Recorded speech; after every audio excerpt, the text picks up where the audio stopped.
સમાચાર હવે ભરૂચથી જે એપીએમસીમાં રાતના સમયે દુકાનની દિવાલ ધરાશાયી થવાની ઘટના સામે આવી। દુકાન અને રસ્તા પર પડ્યો દિવાલનો કાટમાળ।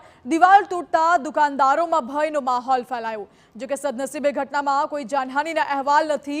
દિવસ દરમિયાન ધમધમતું રહે છે આખું એપીએમસી, પરંતુ રાતના સમયે આ ઘટના ઘટી, જેથી મોટી જાનહાનિ ટળી છે। વધુ જાણકારી આપી રહ્યા છે સંવાદદાતા અંકિત મોદી। જી અંકિત,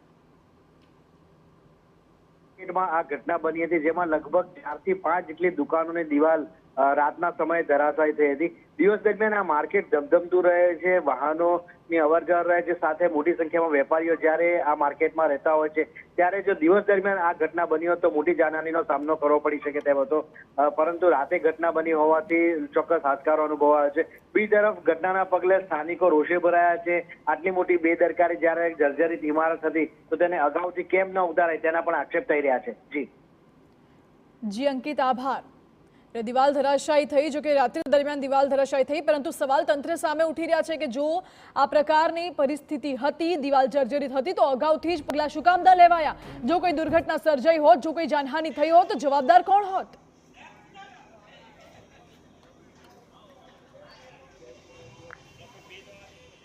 ચેનલમાંથી